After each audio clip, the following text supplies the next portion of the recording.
Hey, what's up? What's up? It's Goal Oriented Episode 4, Season 2. OU Daily Sports Editors here. I'm joined by Mason Young and Colton Sulley. Guys, how's your week going so far? Pretty good, pretty good. Yeah, can't complain. Just got done at practice. Seems like despite everything that happened last week with Kansas State, the OU players are responding really well. So, Yeah, well, Mason Young, you've got a cough drop in. We're trying to fight this slug we got in your stomach. Not sure what's going on there. Yesterday, the other fellow beat member said you might need a plague mask. So, I didn't hear this. I didn't hear this. We got some medicine on the way. I called my doctor today, and he was like, "Yeah, take this thing." So we'll see how that goes. But hopefully, that's coming my way tonight. I'll be feeling better for this weekend at TCU. Colton's just hanging in there as Yeah. as always. But Yes, sir. guys, what happened last Saturday? I think everybody's wondering that, right? I mean, OU ends up losing 41-34 to Kansas State at home. The defense was really not physical at all, played pretty poorly. The offense started slow, and here we go. OU has a loss earlier in the season than anybody expected. Yeah, rip to our predictions. I think I had it 42-10. So, but yeah, after the game, it was just kind of like, what just happened? It was quiet. It was kind of awkward talking to the players and stuff. So, yeah, I'm still kind of shocked that game went the way it went. It was especially weird because OU, it wasn't necessarily close. No, Kansas State. I mean, the really, score is 7 points, but you Kansas- watch that game. Kansas OU State got dominated. did whatever they wanted, whenever they wanted. Yep. Adrian Adrian Martinez yeah. dominated, 4 rushing touchdowns. Absolutely So- dominant in the trenches. I think they had 8 or 9 plays of over like 18 yards on first down. Adrian Martinez could do basically whatever he wanted, like you said, and Deuce Vaughn was being Deuce Vaughn. But Mason, talk about that 3rd and 16 play that even though OU was as bad as it was, they still had a chance at the end. Right. We were like sitting there in the press box, and you were like, Adrian Martinez is going to convert this. And I kind of felt that way too. I thought it was going to happen just because they'd played so poorly on 3rd and 4th down up to that point that it just made sense that Kansas State would be able to break that. And sure enough, OU designates a spy. Whoever that was nowhere to be found. Still don't really even know who it was. But Adrian Martinez just leaks right up the middle and then cuts outside, and boom, he's gone for 55 yards, and the game's over. You know, it was one of those games for me where Kansas State goes up 14-0, and you're like, all right, it's going to be one of those games. And OU fights back, makes it competitive, obviously has a chance late in the 4th quarter to get a stop and maybe go score and tie it up and force an overtime. But I remember just feeling it. I was like, man, Adrian Martinez is going to make a play here on 3rd and 16. Something's going to bust, and he's going to make it. And then, long story short, 55 yards downfield, Kansas State punches it in and goes up 14-0. And I just remember seeing this picture on Twitter of Adrian Martinez, and there's like 6 OU players just directly behind him, and you're just like, how did he bust through that? Because he went straight up the middle, which is one of the weirdest parts about it, is that if someone was actually spying, which Brent Venable said post-game someone was, but maybe they busted their assignment or something, you just straight up bypassed all of them. Yeah, you look at the film, like I was trying to kind of get a sense for who it was. You had David Agwebu, who I guess you would kind of think was supposed to be the spy on that play.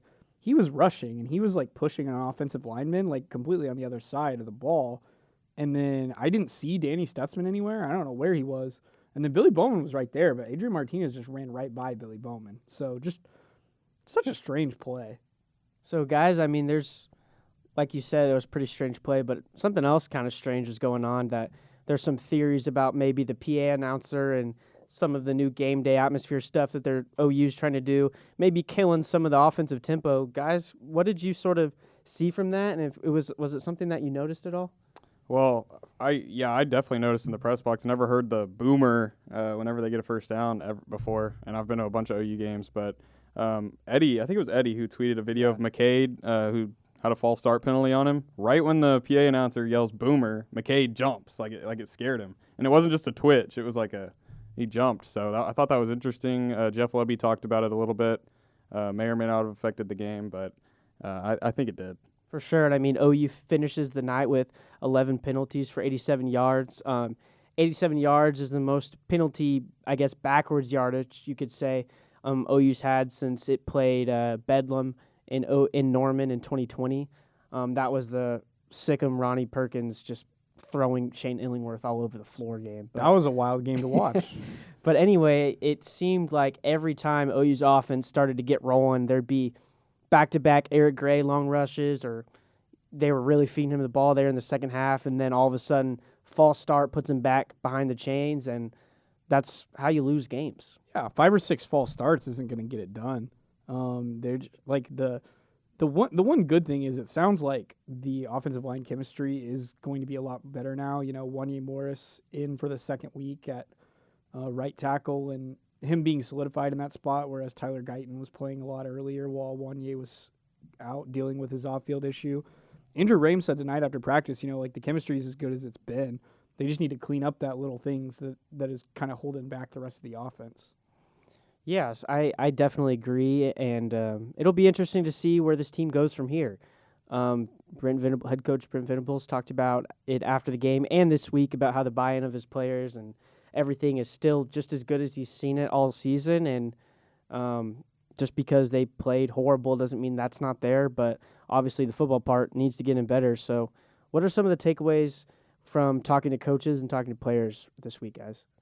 Well, yeah, I think first off, Brent has been really harping on the little things. It sounds like from what guys like Ethan Downs and Reggie Grimes are saying at after practice, Monday's practice this week was a lot more detailed. They really focused on some specifics in their film study, and they just took it a little bit harder this week than they should have. And really, Brent's not changing. Like, he's still coming with the same intensity every day, is what they're saying. There's just so much that they can do in terms of, like, the very minute details to continue to improve. One of the things that Brent mentioned today that kind of stuck out was, and I can't remember exactly what play this was during the game, but he talked about there was somebody on OU's defense that got a face mask, like, late in the game. I don't remember who, maybe Iguebu. And Brent was talking about, like, taking the right angle to the ball and stuff like that to make sure that you don't happen. It was Bowman. It was Bowman. Yeah. It's just stuff like that. It's like it just seemed like a lot of that night they just were taking the wrong angles towards Martinez or Deuce Vaughn or whoever the ball carrier was, and it's just little stuff like that they can fix that will go a long way to their performance against TCU this weekend. Yeah, and they mentioned that they had a rough practice last Tuesday, so that may be been a factor in their play on Saturday. Who knows? But this week they've been a lot more focused. It looks like Brent Venables taking a lot more initiative in meetings, more energized is what players are saying. And then also Dylan Gabriel taking more of a bigger leadership role after the loss. I know Andrew was talking tonight, Andrew Rame, about they have the speakers of the music right next to where the offensive line's practicing, so they can try and work on those pre-snap penalties so they're not jumping with the crowd noise or the PA announcers. So, but a lot more focused would be the word that I would use this week in practice, guys. Yeah, and back to the angles, I just think back to this horrible angle that David Iguebu took that really led to Adrian Martinez picking up a 22, 23-yard scramble early in the game, and I was just like, man, that is not where that needs to be. But guys, on Monday night we talked to some of the more leadership-driven players, Deshaun White, Braden Willis. What were some of the takeaways initially from some of those guys about how maybe their leadership can be taken to a higher standard and some of the things that they might have missed early in the season?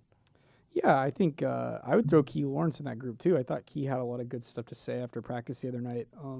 He kind of put it as like they needed Reggie too. Yeah, Reggie. Yeah, he put it as like they needed this to happen.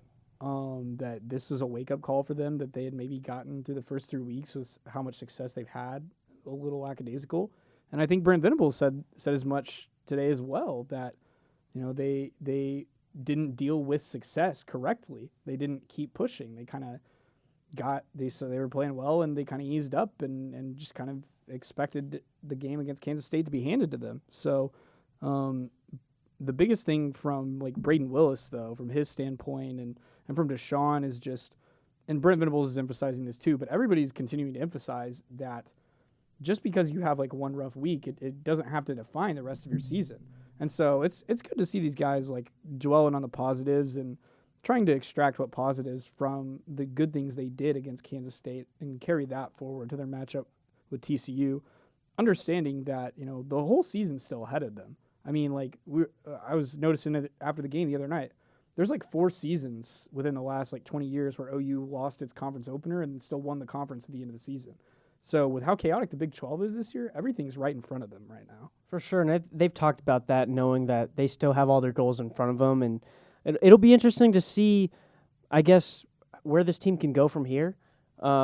We knew that maybe there might be a transitional period with what they lost last season, and Brent Venables coming in with a new coaching staff and all of these new things that they've implemented. But it seems really like it.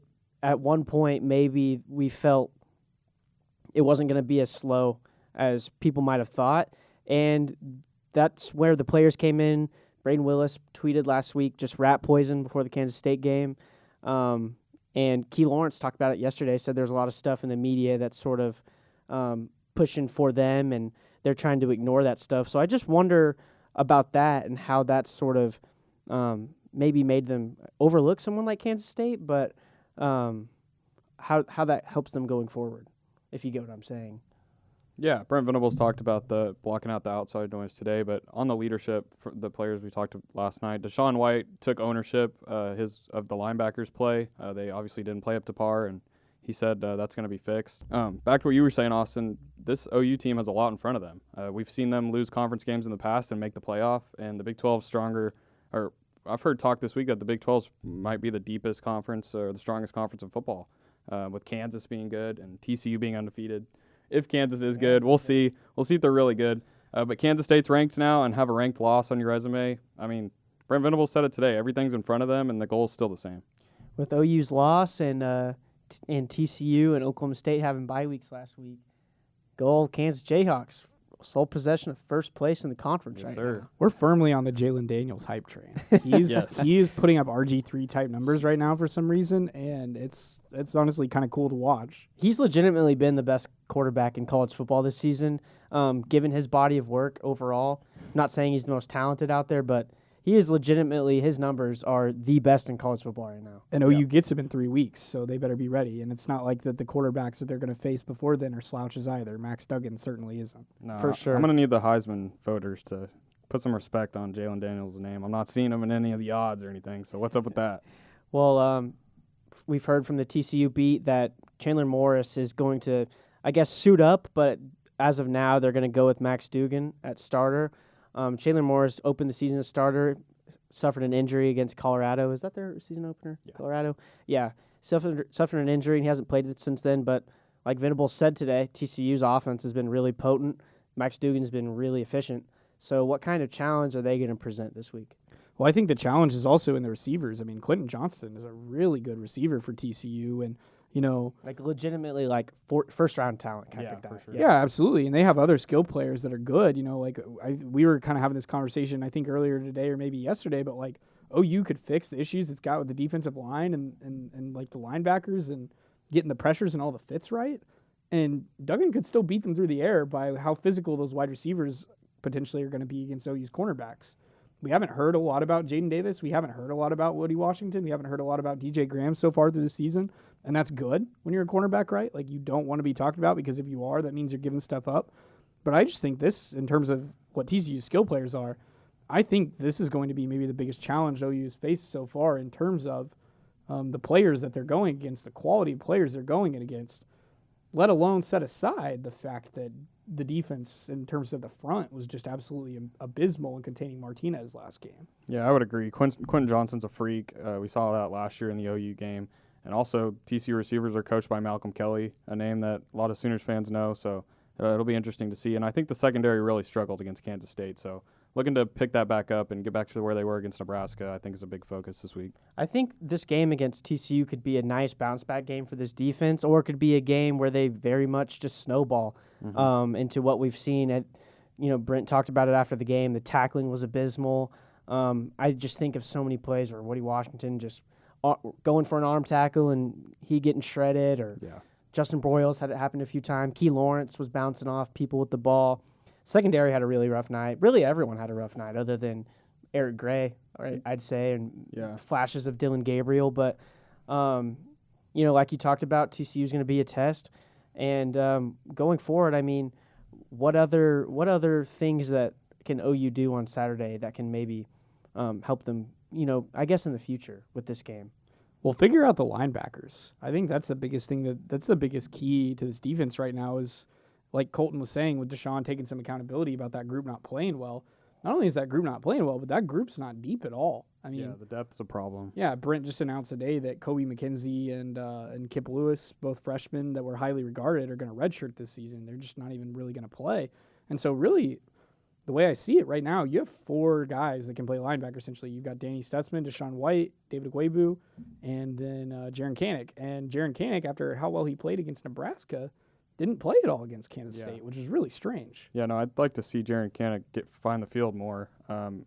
And I think the biggest thing I think OU could work on to improve, in addition to the linebackers, is just the physicality and the tackling. Like Austin said, they were bouncing off people. Key Lawrence, I think he had a pretty good game.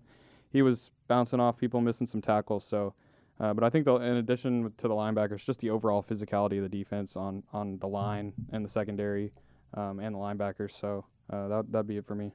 Yeah, I mean, like you mentioned the physicality. Why not give Jaron Kanak a chance? Yeah. When he's played, he's made good things happen. And, quite frankly, when David Agwebu's been up the middle in his career, he really has been pretty bad in pursuit, which is something that Kanak is really good at. And Kanak might be a freshman. He might not know everything that he's doing. He might be a little wild on the field, but he brings that physicality that you're talking about. And I think that's what this defense needs after being just bulldozed by Adrian Martinez last week. And me and Mason were talking about it earlier, but we sort of conjured up the idea of maybe you move Deshaun White back inside and let Jaron play the cheetah. I don't know if he's done that in practice at all, but I think that utilizes their strengths. It allows them maybe to be a little bit more athletic on the inside, because, from what I've seen, David Agwebu's really struggled unless it's tackling, filling gaps. And Stutzman really, outside of his first few games, was also not very great against Kansas State. So I wonder if anything switches there. It'll be interesting to see if Brent Venables completely switches it up after a performance like that, or he lets some of those guys figure it out. Because Justin Broyles, he hasn't been the most productive player in his OU career, but obviously he's doing something that coaching staffs can change, and he's still going to be that, solidified guy at safety. Yeah, and the same thing with Billy Bowman. Billy Bowman's been playing great so far. So, other than that aforementioned face mask, so they need to keep that up. I think the reason that this Kanik and White flip idea could really work is because of the fact that Kanik played safety in high school, and so with that cheetah position, he can rely, I think, a little bit more on his safety instincts than his linebacker instincts, and I think that gives him an opportunity for some success. It's not as strenuous as learning how to play middle linebacker and figuring out what your gaps are and things like that. So I think that's something that could work. I also just continue to really be confused by how little Justin Harrington has played after all the preseason hype he garnered. There's as 6'4" and fast, he's got to be able to fit and help them somewhere. So maybe he's someone that we see get a little bit more playing time if, like you said, Brent Venables decides, hey, let's shake this up a bunch and see what happens this week against TCU. For sure, and I think maybe Justin Harrington's not nearly as good as maybe we thought, but that's kind of hard to think of knowing what kind of recruit he was. But I also just think about the amount of guys they have factoring in at safety right now, because Trey Morrison played extended snaps against Kansas State. Obviously, Damon Harmon earned the start when they went with the 3-man front. They had 3 safeties back there. Billy Bowman's going to be solidified back there. Justin Broyles earned the start over Key Lawrence, who's coming back from an injury. But they have a lot of guys back there, and I wonder if maybe they try to, thumb that down to a few guys or so. But another glaring thing that the defense really failed on last week, the pass rush. 0 sacks. You guys talked to Ethan Downs and Reggie Grimes. What were some of those takeaways from them about what they could improve on there? I asked Ethan about that, and his answer wasn't incredibly clairvoyant, but he kind of put it this way. He used the analogy of not really being ready for the test. And so I don't know if it was like, did they just not watch film of Kansas State's offensive line and how they block guys up, or like, I don't really know what all went into that, but it sounds like that in terms of him and Reggie and Jonah Lulu and the other guys coming off the edge, they just like really weren't prepared for how Kansas State's O-line was going to dominate them. Yeah, I talked to Reggie last night, and back to the rat poison thing that you were talking about earlier. Reggie mentioned that, and maybe there was a little bit of a hangover from Nebraska. Outside noise really, buying into this team, ranking them high. That's what Reggie talked about. So maybe that was a factor in just not taking their offensive line as serious. But, guys, I thought it was very shocking to see that team have 0 sacks and only, 4 TFLs when they ranked in the Right. They led near the top. They came in leading every, the nation yeah. in those categories practically. So that was very shocking, and we'll see if that gets fixed against TCU. Maybe they get more pressure, but that also has to do, I think, with Adrian Martinez's ability to just get outside the pocket and make things happen. I think he had 140 rushing yards or something, so maybe that's why there was a bit of a dip in that, but we'll see this week with Max Duggan, a guy that can also run around. So another thing Ethan said too was that the line the defensive line I don't think played all together. All it takes is one guy to go the wrong direction or to step somewhere they're not supposed to be, and he essentially screws up the chemistry of the whole rest of the line in the pass rush or in the contained game or whatever they're specifically trying to do with that coverage. So just being more cognizant of each other as a group, I think, will go a long way this week as well. For sure, and as bad as the defense played against Kansas State, like we said, OU still had a chance. The offense was moving the ball, but one of the things that maybe killed them was that 14-0 deficit, and a lot of the reason was the offense really starting slow. So we talked to Jeff Lebley, we talked to Dylan. What are some of the things that they're hoping to do to jump out faster, and why has that been happening, I guess, so often those last 3 weeks? I don't even think they had an answer for it. It was just obviously people like to point the finger at Dylan. And when you look at the statistics, he arguably had his best game of not even this season, but maybe his career. He missed a few passes here and there. But the thing that sticks out to me is just on third down, not being able to execute on third down, not being able to gain the yardage needed on first and second down to make those third downs easier, just putting themselves behind the sticks. And I think Braden Willis was talking about that last night. That's been one of their biggest emphasis this week in practice is not getting behind the sticks, and a lot of that has to do with pre-snap penalties and just negative plays. So I think that's been a big emphasis this week from what Jeff said and Braden Willis said last night. That'll be one of those spots that'll be interesting to see how this team responds and see what they do right out of the gate against TCU, because I think every time OU's won the toss this year, they've wanted to go get the ball and receive. So they want to start fast, and they haven't been. So it'll be interesting to see what they do there. But Colton, what you said, I completely agree. Dylan played a good game. OU's offense gained 550 yards total, but there were a few times on third downs and some crucial spots that he missed some throws. So I think that's why maybe the fan perspective is that Dylan didn't have a great game, but like you said, 330 yards, 4 touchdowns, I think 60 yards rushing. 0 turnovers. Really, in the second half, getting whatever they wanted other than getting behind the sticks in some of those situations. I think about he missed Marvin Mims on a 3rd and long down, by the left sideline. And, Drake. he missed Drake on an open touchdown. But, I mean, you score 34 points, you put up 550 yards of offense, and you don't get off the field on 3rd and 16. I mean, those aren't winning plays, and you're going to lose either way. Yeah, no, Dylan played very well, honestly, aside from those couple of throws.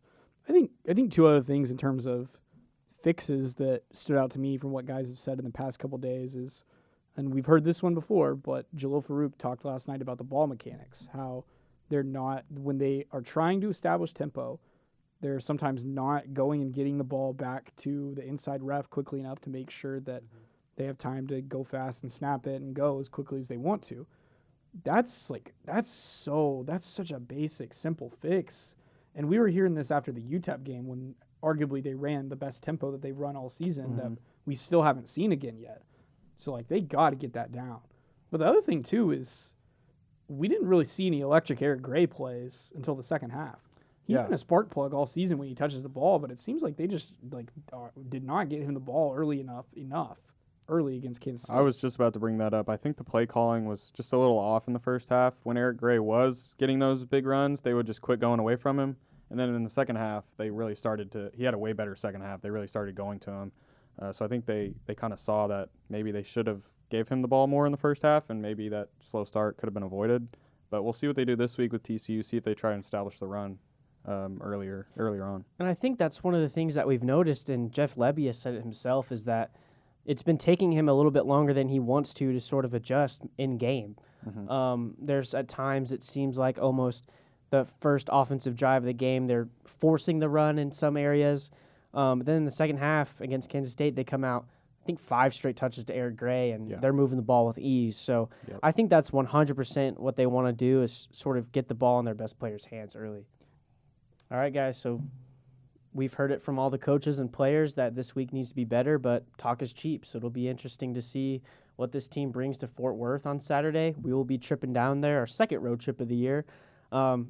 Those are always my just favorite things I always look forward to. The road trips with the gang are going to be my favorite memories from college, and I always look forward to them. But what are we going to do down there? I mean, it's just Dallas. We've been there before, but it's still going to be fun, right? No cornfields this time. I don't think we're going to stop off on any cornfields, but we talked about maybe, catching some Dallas area high school football on Friday night. I think that could be fun. We on our last trip we did our song list where it was all alphabetical and stuff like that. If we can come up with some other good car ride games to keep that rolling, that'll be good. Some sports quizzes, games. Man, sometimes you get me and Mason on a baseball quiz, and we will go for hours. Yeah, man, there were some crazy names being thrown out there for were. some of those games that we were playing in there. Yeah, just disgusting. Just people that you're oh my gosh, I can't believe you know who this is. Yeah. But another thing too is, we're, we did a pretty good job of kind of getting out and about and checking out the food scene in Lincoln, and I expect the same thing in Fort Worth. There's so many good places to eat in Fort Worth, but when I got my eye on Zoli's Pizza. They got this pizza there it's got sopressata on it. It's like that spicy pepperoni jam. We all know I'm a picky eater, so if I like it, then it must be pretty good. Well, as picky as Mason is, he did go 3 for 3 in Lincoln somehow. He did. We went to a burger place. He doesn't like burgers. He got mac and cheese, but that mac and cheese was fire. Our burgers were still great. So he knows good food even if he doesn't like it. So I guess I can respect that. But I think we're gonna have to let Mason probably choose on a food spot Friday night. And then on the way out, we'll have to hit, I don't know, something fast because we're going to drive back the night of. But, Colton, we're taking the Tahoe. Mom's letting me take the Tahoe up there. Are you guys going to be out in the back watching a movie, or are you going to be hanging up with me? I'm going to be chilling. Going to be more comfortable than in Ray's rental car, for sure. We might have to pop in. It's kind of small. We might have to shout out Ray though. Ray's the GOAT for driving the whole way. Shout out Ray. Visual editor Ray Bonner. Drove us the entire way and back from Lincoln. Well, what are some movie picks that we might check out, Mason, in the back? I'm a TV guy through and through. I'm a live sports. I'm a TV guy. Okay. You don't want me picking the movies. We actually might be doing Toppy's homework. Yeah, that's probably gonna be. We got 5 homework assignments for one class due this week, so that's sick. Anyway, guys, so we're excited to be up there, but are going to be there to work and watch this team and see what they can do. So what are your guys' predictions for Saturday? Saturday at 11 a.m. 11 a.m. kicks are back. We haven't gotten too many of them this year. We got back-to-back with Texas. And can't say that I'm particularly excited about it, but will live. As far as my prediction goes, man, I just don't. It's in a weird spot. After last week, I just don't even know what to expect. I'm going to just go out on a limb here. And I'm going to say 41-34 OU. I'm going to literally quite literally flip the score. Wow. Quite literally flip the score. I'm going to predict that OU will score on the first drive.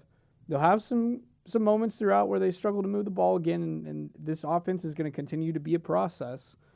But I think that the defense will come up with a big stop at the end when TCU has a chance to tie for overtime, and that will seal the deal and maybe kind of provide some redemptive value for this defense. I know that's way in the weeds, and that's a lot of very specific stuff, but let's just throw it out there and see if it works, because that's what a lot of people do. Yeah. I'm not going to be as specific as that, and like always, my prediction might change by Friday. But I'm going to go 35-21 OU. I think the defense plays a little better and doesn't give up 41 points. I think Brent Venables, Ted Roof are going to get after him this week, and I think they give up 21 points. I think Quentin Johnson maybe scores a touchdown or two, but I'm going to go 35-21 OU, and they get back on track. I think that's the thing, is that we thought we were maybe starting to understand the identity of this team, and then on Saturday they looked like Ruffin McNeil was calling the defense, and none of those dudes could tackle. You can't do Ruffin like that. Okay, Mike Stoops. But anyway. Okay, that might be a little bit more acceptable. All jokes aside, but the tackling just looked like 2018 playoff bad. Like it was Josh It did. Jacobs just throwing Robert Barnes on the floor type of bad. Yeah. But I mean, it's so hard. Like you said, I agree with what you said. This way could go anyway. The defense could improve, or they could snowball. But I'm going to go for an absolute barn burner. I think TCU has a really solid offense. They're going to show out, but I think OU is going to come out a little bit quicker, and I'm going to go. I'm going to go 56-52. Wow, the over and The OU's highest point total this And season. That's 100 total. Man. 108 line. 52 points on the defense, and then they've got to score 56. But again, I'm usually pretty bad with my predictions. So Well, if you're first a bet, game, I think you other than on the nailing money, right? other than Yeah. nailing the That was UTEP legit. score, yeah. other than nailing the UTEP score, I'm usually not very good with my predictions. So if Yeah. you're a betting man, I'd take the under just solely because I just thought it's going to be a barn burner. But Okay. guys, I came out with a no hat, no hoodie this time, so you get to see my face a little bit here. Nice glasses, by the way. Yeah. Thanks. I mean, hey, look, you're a glasses guy. Colton's got the backwards hat on. We're just switching it up. Just I some can't see dudes, some anything. Jags. Just literally some Jags. Just a but guy. Same guy every day in the building. In the building. Even if Dylan Gabriel misses a few throws, he'll probably throw for a lot of yards. I definitely can't do what he does. Heck, maybe we might go try out for the team. Walk-on Walk on tryouts. They're next just having week, right? walk-on tryouts. Maybe Would you Brent guys want to see Venables- that? Brent I Venables want to is- see Mason strap up the GoPro and go. Dude, I'm go trying do the I'm trying to walk-on. play linebacker and get run over by a running back that's half my size. Brent Yeah. Venables is so fed up with the team right now. He's just like, get me anyone else out there. So for the receiver tryouts, is the ruck dog throwing the passes or? Yes, sir. Yeah? Yes, sir. You know we're getting the ruck dog spinning it. But anyway, guys, all jokes aside, but we appreciate you joining us here on Goal Oriented Episode 4, Season 2, third video podcast. We're starting to get a little bit more comfortable with it, but we appreciate you guys joining us, and catch us on OUdaily.com for all of your OU football needs. We'll see you guys next time. Shout out, Colin. out. Peace.